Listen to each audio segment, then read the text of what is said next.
Hi, and welcome to the Handbag Designer 101 podcast with your host, Emily Blumenthal, handbag designer expert and handbag fairy godmother, where we cover everything about handbags from making, marketing, designing, and talking to handbag designers and industry experts about what it takes to make a successful handbag.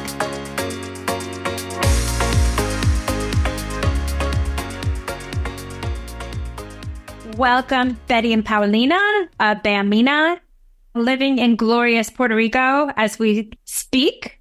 Thank you for being part of Handbag Designer 101, the podcast. So happy to have you.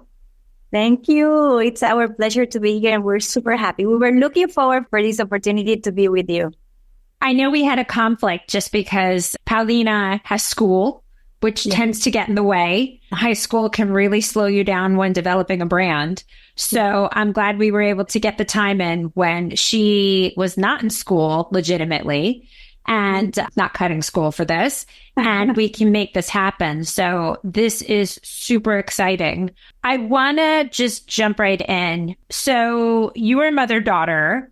You were in high school, meaning daughter Paulina is in high school, not the mom. No. Stranger things have happened, right? You know, be very interesting if that was the case. I wish I could go back. Yeah. You don't want to go back to high school. Trust me. You're good. You are good. How did this come to pass that you said, whose idea was it to say, oh my God, there's a hole in the market in Puerto Rico, and I want to do it with you together because we get along so well already and don't disagree on anything. So talk to me about the raíces, the roots of Beamina. So it was my idea. So when I was very little, Because you're not little now. 16 is not little. Okay. 16 is not little. Before you had wrinkles. Right. Got it. Yes. Correct. Yes. When I was 4, I used to take sewing classes, and I would make like clothes. I would make handbags, but they were all like made of cloth and like very low key. But then one day I was like telling my mom that like, oh my God, I want to have like a handbag in store or like anything like that, a brand. Yeah. And then one day I was telling her like, please mom, we have to do it. And then So it really started, like her hobby was doing bags all the time, and she started doing paper bags. And then she started with the sewing, and she started doing the bags and selling to their friends and family. You were selling them. Yeah. So pause. So I want to know, were you profitable? Were you making money off of them? Yeah, because since we would buy like one roll of fabric, then we would make a lot of just one roll. Were you making them yourself? Yes. So, and this is something interesting that a lot of new designers don't take into account is labor. So the time value of money spent in labor. Did you add on cost to the bag of how much your cost was actually making the bags? How did you figure out the pricing? I made them more for fun, and I would keep them for myself, but once in a while, like I would make like 5, and then I would tell like my aunts, oh, do you want to buy one? And they would like put overpriced just for me to feel like I did something good. But then we would take that money and we would always go to La Romana in Santo Domingo, and we would like use that money to give to the people in need. So it was like, whose idea was that? Hers. Well, since they are little, we have been very social active, like with empathy and helping others. Like as I told you before, like my family came from the exile of Cuba and they came here with nothing. So for us, it's also important the same way Puerto Rico opened, their hands to my family to help them in a crisis, in a political crisis. The same way we want to help other people. When you come from zero, if we have a way to support and help, why we don't do that? So when she started doing the bags, and then from paper, then it was fabric. And then I used to work for this company that I used to work more than 10 years. I thought I was going to be an old lady working there. And I lost my job because the company was sold. And I was super sad, as column of the family. For me, it was a really tough time. And one day Paulina saw me, crying in the patio of my house. I was just defining how I'm going to be able to support the family after this big loss. And Paulina saw me through the glass of the door, and I was super vulnerable. I was like, oh my God, how I'm going to go back so Paulina doesn't get... It's pretty scary, like when your kids see you in that state. I mean, especially through the pandemic, I think no parent is ever prepared, regardless of what your children are going through, because it wasn't easy for any kid because people were still stuck indoors. It was an unhealthy, unfair scenario for kids. But for parents, it puts you in such a vulnerable position because you're not meant to be with your family 24/7. And when you are with your family 24/7, your kids see you in positions that they shouldn't. And I mean, it is what it is. But, typically there would be no real world that your daughter would see you fall apart. But because of how life has happened, it was like the curtain was pulled. Everything was just there, raw. Correct. So at that time, I said, I have to go back to the house so Paulina can be relaxed. And she feels me that I'm okay. I'll be okay. Everything is going to be okay. And she gave me a book that she wrote and she drew with crayolas and computer paper. And it said, Mom, those thunderstorms that you see are stars that are coming down and you don't want to see them. And at that point, Emily, I was so... Did you cry more? I'm going to cry. Of course. And even that's one of the slogans that we have in the brand, because that really was all. Because she taught me, she was 8 years old at the time, that, on the storms, there are always stars. And we always put our attention to the problems, but we don't find solutions sometimes to the situations, and we don't see the light. So she taught me that there was a solution, there was an opportunity, and she told me, Mom, why we don't make the bags? I'm like, Paulina, I don't have money. I don't have a job at the moment. How we're going to do this? I never thought of a business, Right. So I went to bed and I started, thinking about what Paulina just told me. What it could be. And could be. I'm like, oh my goodness, this is so beautiful. So I started accepting her offer of making the bags a reality. And I said, well, I have a boy, I have a son, and everything cannot be about Paulina because then my son is going to be jealous. So right. I asked Pablo, his name is Pablo, what name will you put to the brand? And he said, Amina, because when he was little, you can tell he couldn't say your name. He couldn't pronounce Paulina, so he used to say Amina. So when we were thinking of a name, and he said that, it was perfect. And Amina means person protected by everything that causes fear. How'd you figure that out? Because that's not Spanish. Yeah, no, we Google it. So we say Amina to the person protected by. It's a warrior. It's actually a warrior. And be is by the verb to be. So you want to be an Amina in your life. You want to be a warrior of your dreams. And that's part of our mission. And that's how we started. Wow.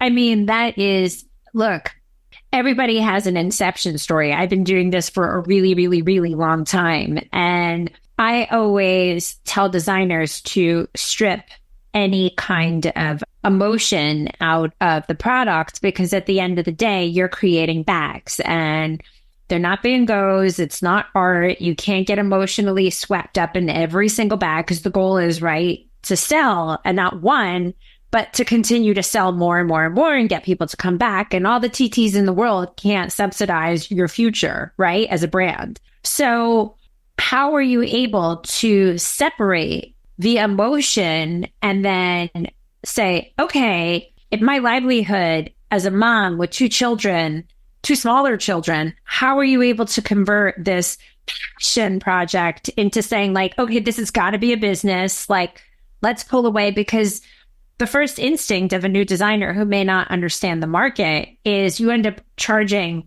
way too much for your bags because of materials and time and labor. The bag's $800. Who's going to spend $800? So how are you able to deal with all of that? Well, actually, when we started, I used to help a lot the Ricky Martin Foundation long before we had Beamina. So when we started creating, what will be the brand, and the meaning and our mission, we said like it has to be more than just a product. It has to be, you know, It has to have a purpose. it has to have a purpose. So we did an alliance with the Ricky Martin Foundation. Amazing. Yes. And it was beautiful because, you know, Paulina was a small kid at that time. And, you know, to talk about how you prevent human trafficking, it was, you know, such a beautiful step and purpose for the brand, even more than our bags, you know. Right. For us, it was so important to have that. But then, you know, we started growing and we came, you know, the pandemic, other stuff that had to shift, you know, our purpose and the directions to keep helping others in other ways. Right. We still have an alliance with a Glasswing Foundation. It's a foundation that helps Helps like young girls like follow their dreams. Like the purpose is to make girls want to achieve something. So, and to develop, you know, their talents. And it goes a lot to our brand. And that's how we started. When we started the brand, we even had another logo. It was very childish. You know, it was 2 stars, you know, our slogan, together we shine, because, you know, mother and daughter, and we wanted to keep that slogan. And people that were buying to us were telling us our perception is more elevated of what we see in the brand. So was this feedback, was it difficult to hear because you get, you know, again, so swept up into the emotion of you thinking your brand and you know your brand better than anybody else. So were you able to receive this feedback, or were you like, no, you're wrong? Or were you like, no. we get it. Let's No. Yeah, I totally received it. Paulina also did. And we were open to acknowledge how people were perceiving us. And it was beautiful because the way they were looking at us, it was even better than the way we were. So we had to elevate our quality. We had our standards, the logo, everything. So it was a huge change for us.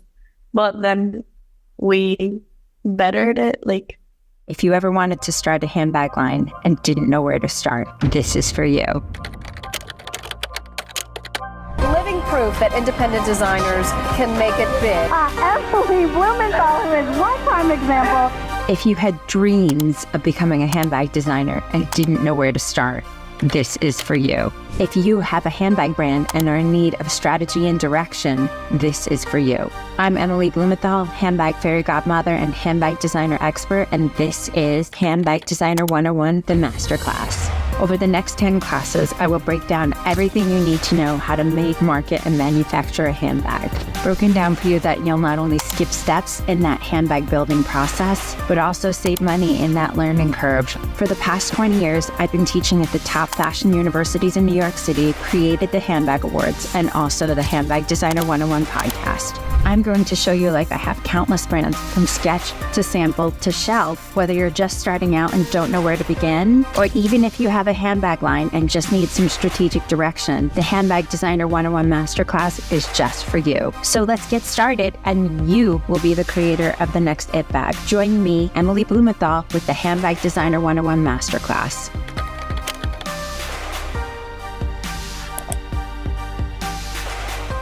Well, I want to ask you, because I know way back, like with Coach, you know, like early 2000s, before that, like there was still a lot of handbag manufacturing in Puerto Rico. Now there's pretty much none. So how were you able to find manufacturing, especially with this loyalty of recognizing the give back? I'm sure your first instinct would be like, let's make them locally, give jobs and people, you know. But, you know, materials and so forth, how did you deal with that? Yes. So in Puerto Rico, it's really hard for the manufacturer. So we have to really, you know, do it in another country. We started in Colombia. And then right now we are producing in Europe, in Italy, and in Spain. We had to elevate completely our brand.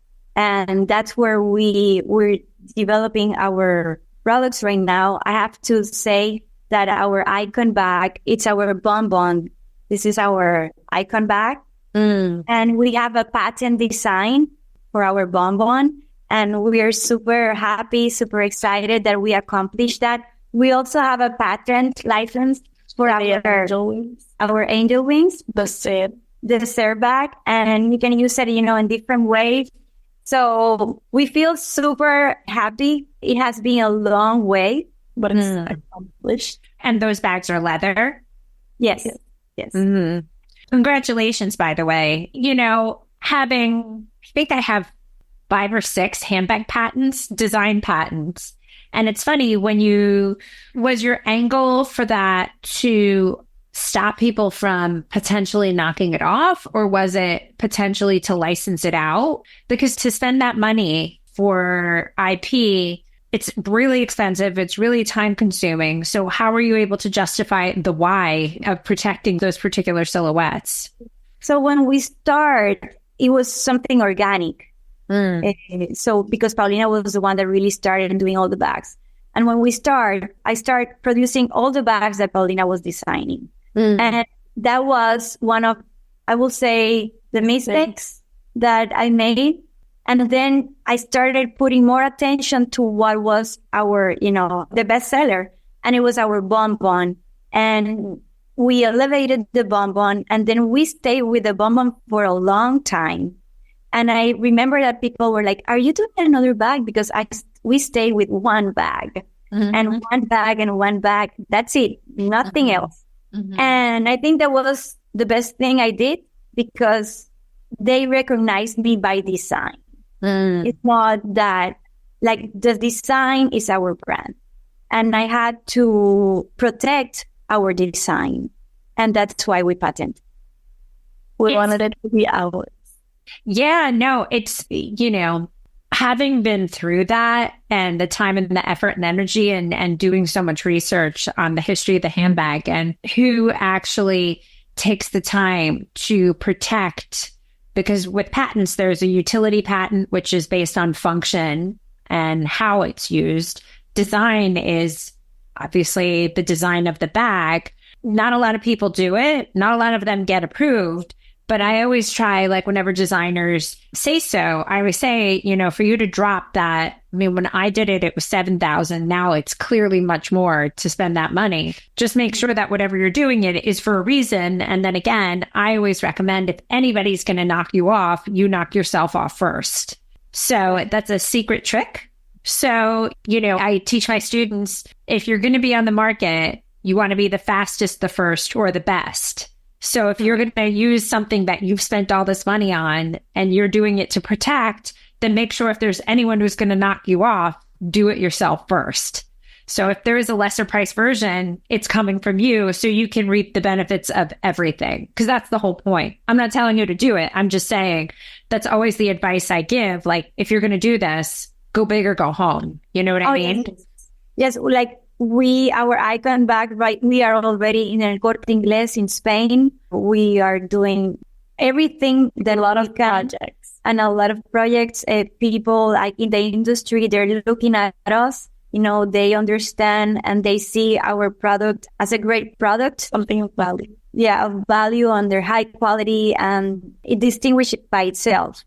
Right. So I hope that through this beautiful podcast that we're doing, people can see us and they're interested. They can contact us and have our bonbon. So I want to talk a little bit about that. Now, in terms of the learning curve of, okay, I'm a mom, I'm the matriarch of this family, I'm going all in on this handbag thing. How was it to go from, we have our first sample, to how did you get your first orders? Did you personally go door to door? Did the two of you do it? Did you, obviously Puerto Rico is a very close, tight, community-driven culture. So I'm sure you knew someone who had a boutique. Did someone do a favor for you to do a test? Did they actually buy it from you? Like, what was the story there? No, so we were really an e-commerce brand. We stayed for a long time, e-commerce only. And now we just opened our first flagship store. Wow. In Puerto Rico. And we're super happy with the opportunity. Wow. So you remain direct to consumer. You didn't even go the boutique route at all. No. How did you come up with that reason to try? Because you're starting with, zero community, zero followers. I mean, obviously having a 16-year-old daughter who's on the pulse of everything, I'm sure you were able to get a following pretty quick. So how were you able to translate that? So it was just like the patent. I think we wanted it to be ours instead of going to other people. There's something we knew we could do on our own. Yeah, we wanted to start, making a brand, like people can see us like as a brand as itself, not like in every single boutique, to give that opportunity of exclusivity. So to keep that exclusivity, I had to, hold myself on the intention on other opportunities because we knew where we wanted to go. And I think we have accomplished till now. We have created a brand as itself. People recognize us. People value what we have done. And they respect us a lot. So I think that was something that it was hard at a moment because I had to have 5 or 6 jobs at the same time to fund myself. Of course.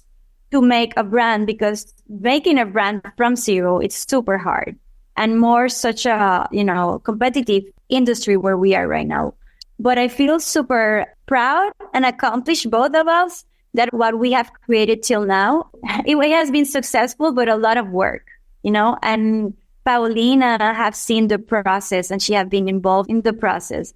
And I think it's physically half your life. I mean, that's keep the wrinkles on a minimum, but good for you for controlling the stress. I want to ask, were the first orders you received, were they from Puerto Rico? Like, did you know, obviously we have a connection with your publicist and so forth, Victoria, who's amazing. But I always tell designers, do everything yourself first, because that's the way you understand the market. You know who the people are, who the players are, who to reach out to, press, media, marketing, sales. You have to know how to do these things by yourself before you outsource. So how were you able to get people to know you existed? I think the first couple of people that bought were either from Puerto Rico or from Miami. Yes. But I think that with all of the interviews, in the local news or yeah, we were able to be out there, Hola TV did an interview for us, CNN, ABC, NBC, the local news also, they interview us. And it was something that really got the attention because it was something different. It was a true story. It was not a made up story. So every time we went, to the interviews, the anchor will ask Paulina anything that they will want. And Paulina will answer, with the true story. It's not that I'm telling Paulina, hey, say this or say that. It just came organically. So it doesn't matter what question they will ask, the truth will come out. And people love that and appreciate that, it was a hardworking mom that lost her job and her daughter had a talent and it just came to where we are right now. Paulina, are you still doing the sketching, the mock-ups? Are you still developing? Yes. And since we have new bags through season, so we have to pre-make them to send them so they could come before. So it's a big process, but we're able to figure out the timing right and everything. So it's the design, then we send it, they make it, the prototype comes, and then we send the official with all the edits and how it's gonna be the final product. So I think we both pitch in when it comes to the idea making and how we want everything to be specifically, because even though if it's a little detail and we want it fixed, then we'll just both agree on it. Have you made mistakes within developing the collection? Because a lot of designers, when they do get excited, they get attention, they're able to make a little bit of money. The first thing they do is over-design, over-develop, over-create, and I want to do this and I want to do that. And were you able to take your anchor piece, your signature bag, and say, you know what, if this is our bestseller, let's keep it in the family so all the bags look related? I think once that first new development came in, I think obviously we did get excited, and sometimes, you can go a little off. But I think we measured just the right amount for the first time, and then we slowly kept on increasing the amount of bags we did. So we have been very precautionary Inventory. on the inventory, because that could be something that can kill any designer. 100%. The inventory. So that's why, we started only with one product. Once we were established and the market accepted us, then, we started moving with other designs. And now with the flagship store that we created, because it really gives us, more publicity, but a statement that we're a real brand. We're not here as a hobby. This is a real brand, and we're here, to work and give the best that we can to our clients. And obviously, so more people can get to know us and value what we represent. Final question, and then I want everybody to know where they can find and follow you. But Paulina, do you have to work at the store after school? Do you work there? Practice right next to where the store is. So I can go there before my practice and stay there, and then I'll change for my practice. But I usually go more on the weekends with my mom, and we'll just stay there hours. I find it fun because I find it calming to go there. Since it's our place. It's fun. Amazing. Ladies, this has been fantastic. How can everybody find and follow Beamina? Where, if they decide to show up in Puerto Rico, where can they find your store and learn more? Okay, so you can find it online at beamina.com. Beamina.com. Sorry. On Instagram, it's Beamina Official, and on Facebook as well. But here in Puerto Rico, you can find it at San Patricio Liberty Square. It's a San Patricio Plaza. It's a shopping center. It's a mall here in Guaynabo in Puerto Rico. It's a new area, and it's very, very nice. And in what city in Puerto Rico? Guaynabo. Okay. Amazing. Ladies, I only wish you the best. I am so honored that I was able to speak to you at this point. I hope we can reflect on this when, Betty, you look exactly the same and Paulina will look much older. So I hope so. Yes, exactly. So Beamina, BEAMINA.com. Thank you, ladies, so very much. Fue un gran placer. Thank you so much. Thank you so much. It was a real pleasure, and thank you for the opportunity. Thanks for listening. Don't forget to rate and review and follow us on every single platform at Handbag Designer. Thanks so much. See you next time.